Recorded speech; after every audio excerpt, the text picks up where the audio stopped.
Hello friends, मैं Amit Kaushal, Jupiter study abroad consultant Chandigarh से। आज मैं ये वीडियो जो है specifically focused on study in Australia और न्यू माइग्रेशन स्ट्रेटजी के बाद काफ़ी जो सारे चेंजेस आए हैं। आप खैर इससे वाकिफ़ ही हैं, आपको सब पता है। बट फिर भी मैं इस वीडियो के माध्यम से कुछ ऐसे पॉइंट्स को टच करना चाहूँगा जहाँ पे एज अ स्टूडेंट और स्टूडेंट की फैमिली हम कुछ गलतियाँ करते हैं, कुछ चीज़ें रह जाती हैं जो कि नहीं हो रहनी चाहिए, कुछ प्रोफाइल में कमियां रह जाती हैं जिस वजह से कई बार ऑफ़र नहीं आती, जीटी नहीं क्लियर होती या अनफॉर्चुनेटली वीज़ा रिफ्यूज़ हो जाता है। तो हम according to the new policy जो मैं देख रहा हूँ कि यूनिवर्सिटीज़ का क्या ट्रेंड हो गया है, what are they expecting from a student candidate. Although कभी-कभी ये भी लगता है कि ये जो रिक्वायरमेंट्स हैं ये अननेसेसरी हैं और कहीं न कहीं ये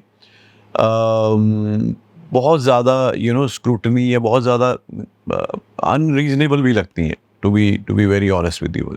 this is my own opinion. इसमें हर बंदे का अपना ओपिनियन होता है, तो मेरा भी कई बार है कि बहुत सारी ऐसी चीज़ें हैं जिसको लेके यूनिवर्सिटीज़ कई बार स्टबल हो जाती है कि हमें ये डॉक्यूमेंट चाहिए in spite of the fact कि स्टूडेंट की फैमिली की फाइनेंशियल बैकग्राउंड अदरवाइज जो है वो बहुत स्ट्रॉन्ग है।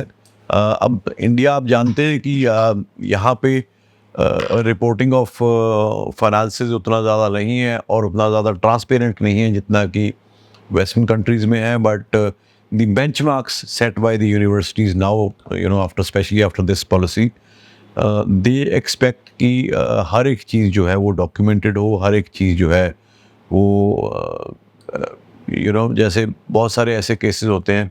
अब आपको एक एग्जांपल देता हूँ, ये जनरल मैंने कोई इसके लिए ये वीडियो के लिए कोई मैंने रिहर्सल या कुछ एजेंडा नहीं बनाया, just wanted to speak to you on this. One of the candidate who came to us I think a month back, उसकी जो मदर है और फादर है, they run a boutique, very renowned boutique in Mohali.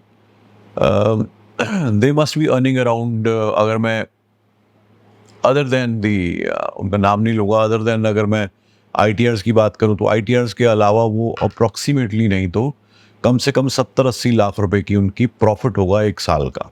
ठीक है, आईटीआर्स उनकी थी 13 लाख की मदर की थी क्योंकि जो मेन डिज़ाइनर थी और 10 लाख की फादर की थी, तो आईटीआर भी। बट उनके पास जीएसटी नंबर नहीं था और उनके पास करंट अकाउंट भी नहीं था। तो आईटीआर्स क्वांटिफाई कर रही हैं कि income as per the documents है, बहुत ही रिनाउंड बुटीक है, बट जीएसटी नंबर नहीं था और करंट अकाउंट उन्होंने भी रिसेंटली शुरू किया था। एंड इसके बेसिस पे the profile was rejected by the university. Doing that they had around 49 lakhs fund जो कि साल पुराने पैसे पड़े। तो हर तरह से family is well to do. They live in a 1 kanal house in Mohali which आज की डेट में 7-8 करोड़ का मकान है। तो वैसी प्रोफाइल को भी ऑस्ट्रेलिया की यूनिवर्सिटीज़ रिजेक्ट कर रही हैं इन जीटी प्रोसेस कि भाई इसने अगर ये इतना कमा रहा है तो इन्होंने जीएसटी नंबर नहीं लिया। बिकॉज मुझे नहीं लगता कि ये यूनिवर्सिटी का काम या हाई कमीशन का काम होना चाहिए कि भाई ये are they going by the book और जो इंडियन सिस्टम की रिक्वायरमेंट्स है वो पूरी कर रहे हैं कि नहीं कर रहे। I don't know, there is a lot of confusion. ये एक एग्जांपल है, इसके अलावा बहुत सारे ऐसे भी लोग होंगे कि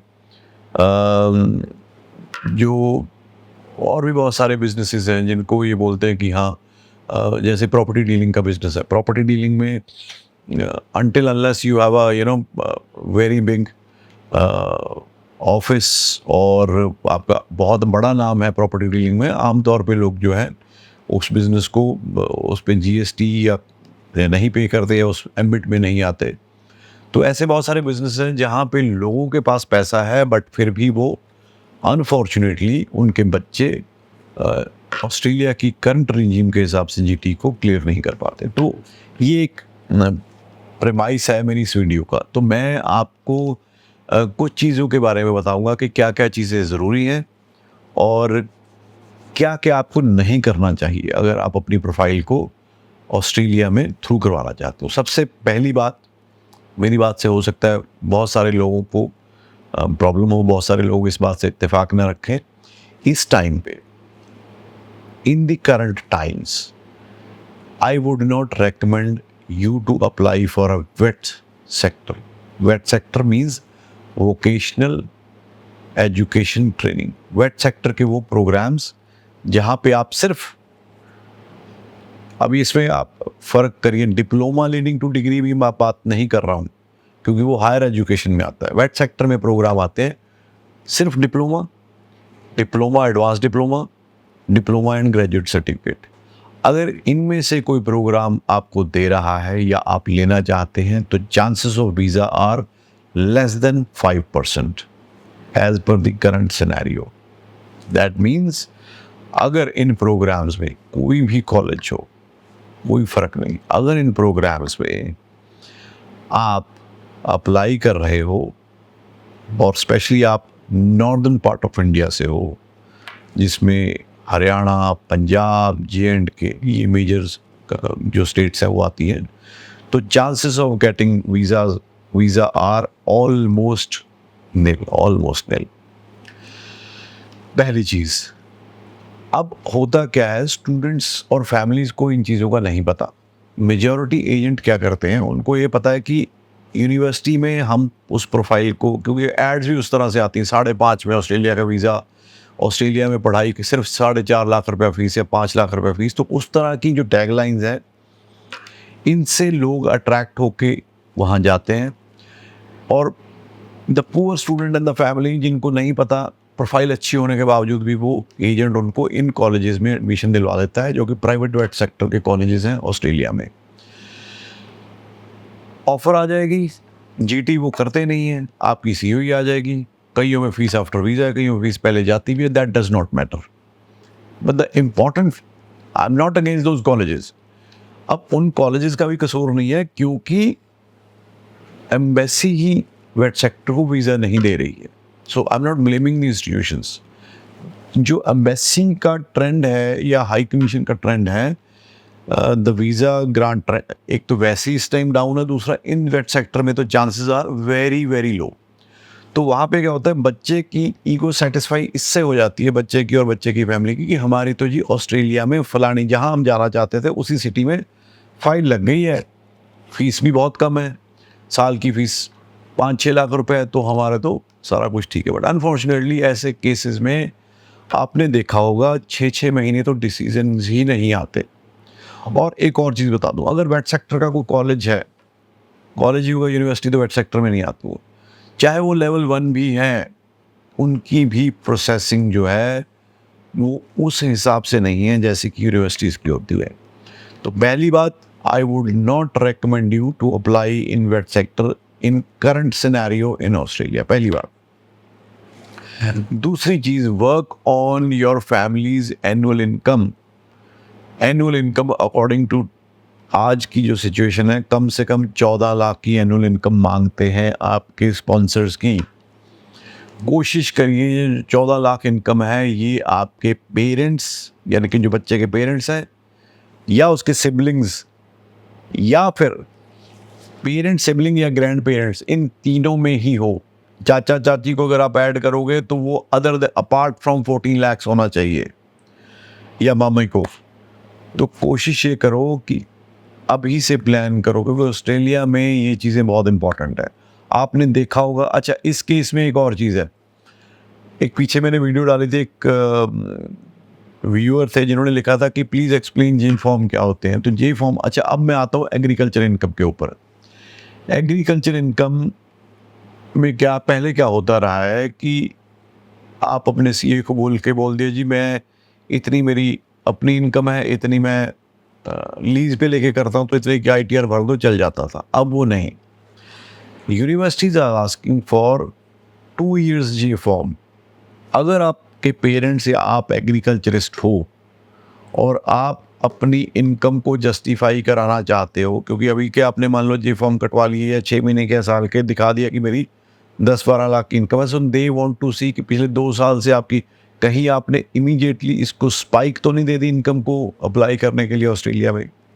तो जे फॉर्म जो होते हैं, जिनको नहीं पता, जब कोई भी फार्मर मंडी में अपनी फसल को बेचने जाता है तो उसको quantify in terms of quantity कितनी है और उसकी वैल्यू कितनी है, उसके हिसाब से जो वहाँ पे कमीशन एजेंट है, जिनको हिंदी में या पंजाबी में हम आड़तिया बोलते हैं, वो जे फॉर्म अब तो ऑनलाइन है, पहले स्लिप की तरह होते थे, उसको काट के देते हैं। सपोज किसी ने 20 क्विंटल वीट जो है वो मंडी में दी, तो उस पर आएगा 20 क्विंटल्स और जो भी रेट होगा सरकारी उस हिसाब से मल्टीप्लाई करके वो वैल्यू आ जाएगी। उतनी ही अमाउंट उस फार्मर के अकाउंट में डायरेक्ट क्रेडिट होनी चाहिए। तो ये कोरिलेशन एम्बेसी और यूनिवर्सिटीज़ देखेंगी। तो जे फॉर्म इम्पॉर्टेंट है। आपकी जमाबंदी या फ़र्द जिसको बोलते हैं कि ज़मीन की ओनरशिप, लैंड ओनरशिप किसके नाम पे है, वो होनी चाहिए। अगर आप लीज़ पे जिस या ठेके पे कर रहे हैं तो वो एग्रीमेंट होना चाहिए, उनकी भी जमाबंदी होनी चाहिए और ये ट्रांसलेटेड इन इंग्लिश होनी चाहिए। तहसीलदार का इनकम सर्टिफिकेट अगर मिल जाए तो बहुत अच्छी बात है। That should correlate with the income tax return जो आपने भरी है। तो ये चीज़ें इम्पॉर्टेंट है अगर आपकी ITR एग्रीकल्चर इनकम के बेस पे है। फिर आ जाओ, बहुत सारी कॉल्स आती हैं ऑस्ट्रेलिया के लिए। बहुत सारे ऐसे बच्चे भी हैं जो 2022 पास है तो अभी भी ऑस्ट्रेलिया के लिए सोच रहे हैं। तो भाई अनफॉर्चुनेटली अगर आपने 2022 में +2 पास किया है तो Australia is not your destination, change your destination. बहुत सारे ऐसे हो गए, नहीं जी असीं तो ऑस्ट्रेलिया ही जाना है, हमने तो ऑस्ट्रेलिया ही जाना है जी, आपसे होता है करा दो। नहीं, अरे भाई ठीक है, 2022 को मैं एडमिशन नहीं करा पाऊंगा या कोई भी नहीं करा पाएगा यूनिवर्सिटीज़ में, तो आप कहीं पे भी चले जाओ, IDP में भी चले जाओ, तो उसको वही वेट सेक्टर में किसी भी प्राइवेट कॉलेज में कोई भी एजेंट एडमिशन दिलवा देगा और वो खुश है, देखो जी हमारी तो 2022 पास की फाइल लगा दी, ठीक है, बट वीज़ा नहीं आएगा। तो अगर आप 2022 या उससे पहले की पास हो, +2 पास ही हो, ग्रेजुएशन नहीं की है, तो Australia is not your destination. ये आपको समझना बहुत ज़रूरी है। बजाय इसके कि इधर मैंने मना कर दिया, किसी और ने मना कर दिया, फिर कहीं और जाओ, बोलेगा हाँ ठीक है आ जाओ जी, ठीक है, तो उसमें टाइम और मनी वेस्ट होगा, कोई फ़ायदा नहीं है। Change your destination, you can with that profile you can go to Canada, you can go to UK, you can go to Germany, you can go to New Zealand, provided आपके पास उस हिसाब से उन कंट्रीज़ की रिक्वायरमेंट्स को आप पूरा करते हो। ये हो गया। 2023 के लिए भी यही चांस है, 2024 का जो जुलाई है, बट आपको 2023 पास वाले बच्चे को अपना एविडेंस देना पड़ेगा कि भाई आपका तो रिजल्ट जून में आ गया था, तब से लेके अब तक क्या कर रहे हो। यू कैनॉट से कि मैं तब से लेके अभी तक इंग्लिश की तैयारी कर रहा था या कर रही थी, IELTS कर रहा था, PT। No, you have to be involved in any other activity along with decent document. उसका एविडेंस होना चाहिए, चाहे आपने एग्ज़ाम दिया चाहे कुछ भी है। तो ये मैं आपको बता रहा हूँ कि इस तरह से आपको शॉर्ट लिस्ट करना है कि क्या मैं अपना ही एनालिसिस करना है कि क्या मैं ऑस्ट्रेलिया में जा सकता हूँ या नहीं जा सकता हूँ। आप बहुत सारे लोगों ने इधर उधर से पकड़ के फंड्स किए हुए हैं, तो आज की डेट में यूनिवर्सिटीज़ साल पुराना अकाउंट का ट्रैक रिकॉर्ड देखने लग गई हैं। तो ये भी एक बहुत बड़ा एक पेन पॉइंट आ गया है। तो अब ऑस्ट्रेलिया के लिए वही apply, although it is our market और हमारी स्पेशलिटी जुपिटर कंसल्टेंट की ऑस्ट्रेलिया ही है। ये बात कह के मैं एक जो क्लाइंट है उनको बहुत लिमिट कर रहा हूँ, बट मुझे पता है कि काम उसी का करने का फ़ायदा है जहाँ आपको लगता है कि हाँ ये थ्रू हो जाए। भीड़ इकट्ठी करके एप्लीकेशन है तो मैं आज ऐड दे दूंगा कि हाँ जी 2022 आ जाओ, 23 आ जाओ, ये करा देंगे वो करा देंगे।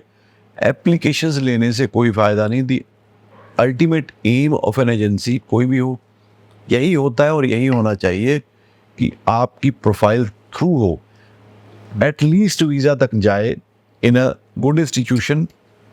उसके बाद you do your best and then it is up to the visa officer to assess your application and grant और नॉट ग्रांट वीज़ा।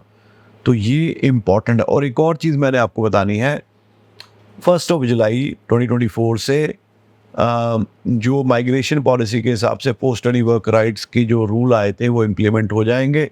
उसमें बाकी चीज़ों में हमारे को कोई ज़्यादा इम्पैक्ट नहीं पड़ेगा, ना duration of work visa impact पड़ेगा। अब जैसे मैं आपको थोड़ा बता देता हूँ, 3 जो मेन सिटीज़ माने जाते हैं ऑस्ट्रेलिया में, Brisbane, Sydney and Melbourne. In 3 cities में अगर आप ग्रेजुएशन करते हो बैचलर्स करते हो, ये इंडिया स्पेसिफिक मैं बता रहा हूँ, तो आपको 2 साल का वर्क परमिट मिलेगा। अगर आप इन 3 सिटी में, अभी मैं रीजनल की बात नहीं कर रहा हूँ, अगर आप इन 3 सिटीज़ में स्टेम कोर्सेज में ग्रेजुएशन करते हो, स्टेम कौन से? Science, technology, engineering and math along with ICT, information and communication technology, अगर इन कोर्सेज में आप बैचलर्स करते हो तो इन मेन सिटीज़ में आपको 3 साल का वर्क परमिट मिलेगा। और अगर आप मास्टर्स करते हो तो आपको 3 साल का वर्क परमिट मिलेगा। फिर आता है नेक्स्ट कैटेगरी, रीजनल एरिया। अब जो मैंने ये बेस बता दिया, अगर आप सिंपल बैचलर रीजनल एरिया से करते हो तो 3 साल का वर्क परमिट मिलेगा। उसके बाद आप स्टेम की बैचलर आप रीजनल एरिया में करते हो तो 3 पहले मिल रहा था, एक और मिलेगा, 4 साल का वर्क परमिट मिलेगा। अगर आप मास्टर्स रीजनल एरिया में करते हो तो आपको वहाँ पे भी 4 साल का पोस्ट स्टडी वर्क परमिट मिलेगा। तो ये इससे कोई इम्पैक्ट नहीं आया इंडियन स्टूडेंट्स को। हाँ, एक चीज़ से आया कि अगर आप at the time of applying for post study work visa, अगर आपकी एज 35 ईयर्स क्रॉस कर गई है तो you will not be eligible for post study work visa under this scheme. फिर देर आर अनदर स्कीम्स, इसका मैं लिंक डाल दूंगा, आप इसको अच्छी तरह से पढ़ लेना। और जो वेट कोर्सेज, ऑल्दो उसमें वीज़ा तो नहीं लग रहे हैं, बट बहुत सारे लोग होंगे जो ऑलरेडी वहाँ पढ़ रहे होंगे, उन कोर्सेज में अगर आप पास होके आते हो, वहाँ पे भी 35 लिमिट है, बट वहाँ पे कोई भी कोर्स हो 18 महीने का ही वो स्टडी वर्क परमिट मिलेगा। तो उम्मीद करता हूँ ये जो वीडियो है आपको एक आइडिया देगी, एक इंसाइट देगी अपनी प्रोफाइल को असेस करने के लिए, अपनी अंडरस्टैंडिंग के लिए कि क्या मैं ऑस्ट्रेलिया के लिए क्वालिफाई करता हूँ या नहीं करता हूँ।